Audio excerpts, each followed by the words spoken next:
Hello everyone, অনুয়ন্তিকা লাইফস্টাইলে আপনাদের সবাইকে স্বাগত। আশা করি সবাই খুব ভালো আছেন আর আমিও খুব ভালো আছি। আমি অয়ন্তিকা চলে এসেছি আপনাদের সামনে নতুন একটি ভিডিও নিয়ে। আজ রামকৃষ্ণ মিশনের এক্সিবিশনের শেষ দিন, আর একটু মন খারাপ করছিল যে 3 দিন পর পর এক্সিবিশন হলো, আজকে শেষ। যাই হোক, দিনটা কেমন ছিল পুরোটা আপনাদের সাথে শেয়ার করব। আজকে একটু সকাল সকাল বেরিয়েছিলাম অন্য দিনগুলোর থেকে, কারণ আজকে একটু তাড়াতাড়ি যাওয়ার ছিল। বেরিয়ে স্টেশন চলে এসেছি আর তারপরে মিশনে পৌঁছে যাই। মিশনে পৌঁছেই একটুখানি বসে গল্প করার পরে তারপরে আমাদের খাওয়ার জন্য ডেকেছিল। আজকে শেষ দিন বলে আমাদের দুপুরে এখানে খাওয়ানো হবে। তো আমরা খাওয়ার জায়গায় চলে যাই। এখানে আমি আমার বান্ধবীরা সব বসে আছি, খুব গল্প মজা করেছি, খুব আনন্দ হয়েছে। সবাই মিলে অংশগ্রহণ করা বেশ দিনগুলো খুব খুব ভালো কেটেছে। আর অন্যদিকে আমার সব বান্ধবীরা বসে আছে, আর আজকে না বাইরে থেকে যারা এসছে তাদেরকেও খাওয়ানো হবে। এই যে এখানে আমাদের শালপাতা দিয়ে দিয়েছে, আর এতে খেতে তো আমার খুব ভালো লাগে। তারপরে ভাতের পরে এখানে আমাদের দিয়ে দিয়েছিল কিছু একটা সবজি, ওই ফুলকপি দিয়ে কিছু একটা ছিল। এটা টেস্টও খুব ভালো ছিল। তারপরে এরপরে ছিল ডাল দিয়ে দিয়েছিল। ডাল আর ফুলকপি দিয়ে খাওয়ার পরে আমাদের চলে এসেছিলো পনির। আর পনিরটা না একটা বিশেষত্ব হচ্ছে এখানকারই গরুর দুধ থেকে পনির হয়। এখানে যে গরু আছে তার দুধ থেকে পুরো একদম খাঁটি পনির হয়। তারপরে শেষ পাতে ছিল চাটনি, পাঁপড়। আর চাটনির সাথে পাঁপড় খেতে তো আমার তো জাস্ট খুব ভালো লাগে। আর আমি একটা পাঁপড় খাচ্ছিলাম, আমার বান্ধবী ওর পাতের পাঁপড়টাও আমার পাতে তুলে দিয়েছে। আমি পাঁপড় খেতে ভালোবাসি যেহেতু, তাই জন্য। তারপরে খাওয়ার পরে এখানে না মিশনে একটা জিম টাইপের একটা কিছু খুলেছে, অনেক কিছু জিনিসপত্র আছে। তো আমরা এখানে এসছিলাম। এখানে আরও অনেক বন্ধুরা ছিল, বান্ধবীরা ছিল। আর এই দেখুন, খাওয়ার পরে সব জিম করছে।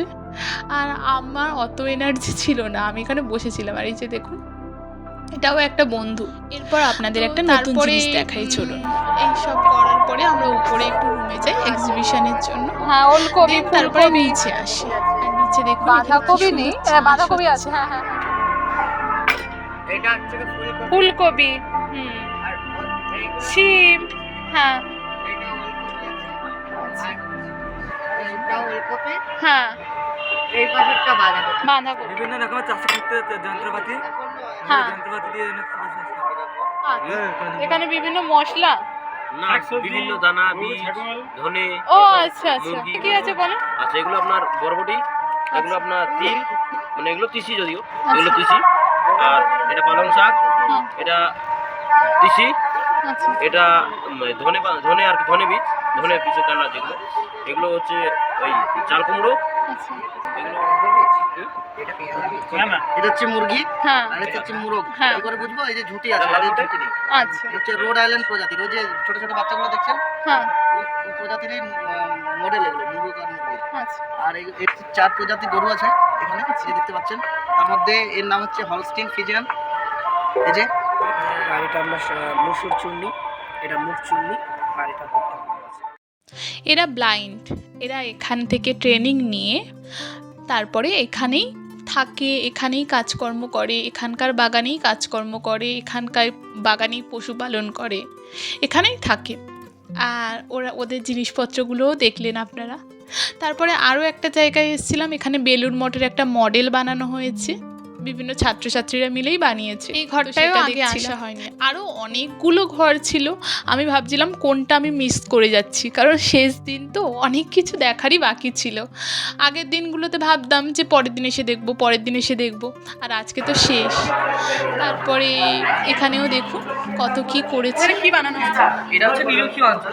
এই যে জলবায়ু যে জিনিসটা, মানে নিরক্ষীয় অঞ্চল যে জলবায়ুটা, সেটা বোঝাতে চেয়েছে। বোঝানো বলতে আমরা যে বলি জলবায়ুটা কি হ্যাঁ, হ্যাঁ।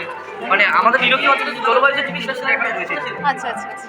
আর যেখানে একদম বৃষ্টিপাত হয় না, এই জায়গাগুলো, এই যে আর এখানে বৃষ্টিপাত হয়, তাই তো? হ্যাঁ হয়। আচ্ছা। যে জায়গাগুলো বৃষ্টিপাত হয়, যেহেতু নদীর ধারে একদম জায়গাগুলো ওইটাই দেওয়া আছে।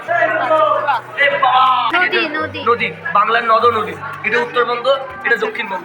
আচ্ছা, ময়ূরকে বানানটা কে লিখেছে? যাই না, হ্যাঁ ঠিক আছে। আচ্ছা, কি বলছো? নদী, এগুলো নদী। এখানে এটা হচ্ছে দক্ষিণবঙ্গ, এটা উত্তরবঙ্গ। আচ্ছা এখন উত্তরবঙ্গে তো অনেকগুলো নদী আছে, হ্যাঁ, হ্যাঁ। সবগুলো তো আর দেওয়া যাবে না। ওই জন্য এখানে কিছু কিছু প্রধান প্রধান নদীগুলো দেওয়া হয়েছে।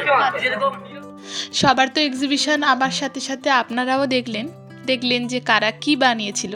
আমাদেরটাও দেখেছেন, কিন্তু বলা হয়নি ডিটেলসে যে আমরা কি বানিয়েছিলাম। সেটাই চলুন একবার বলা যাক। আমরা একটা টেস্ট করেছিলাম, বিনেট সাইমনের আইকিউ টেস্ট। এখানে আইকিউ পরিমাপ করা হচ্ছে 4 থেকে 16 বছর পর্যন্ত বাচ্চাদের উপরে। যাদেরকে কিছু কোশ্চেন আমরা রেডি করেছি যাদের জন্য, সেই কোশ্চেনগুলো তাদেরকে জিজ্ঞাসা করা হচ্ছে, আর সেগুলো তারা যে উত্তর দিতে পারছে তার উপর আমরা পরিমাপ করে তাদের যে আইকিউ লেভেলটা কত আছে, হাই না মিডিয়াম না লো, সেটা আমরা বলে দিচ্ছি। এটাই আমাদের টেস্টের মেন উদ্দেশ্য। অনেকেই এখানে এই টেস্ট পরিমাপ করতে এসেছিল, বাচ্চাদের মারা তাদের বাচ্চাদের নিয়ে এসেছিল। বেশ ভালো একটা অভিজ্ঞতা হয়েছে। এই প্রথম আমরা এরকম একটা অভিজ্ঞতার সাথে এরপর শেষে আরও একটু ঘোরাঘুরি করে দেন বাড়ি চলে আসি। অনেকটা সন্ধে হয়ে গেছিল, আমাদের গ্রুপ ছবিও উঠেছিল। তারপরে ট্রেনের ভিড় ঠেলতে আমরা বাড়ি চলে আসি। ভিডিওটা এই পর্যন্ত। ভালো লাগলে সবাই লাইক করবেন, সবাই ভালো থাকবেন। দেখা হবে নতুন একটা ভিডিওতে।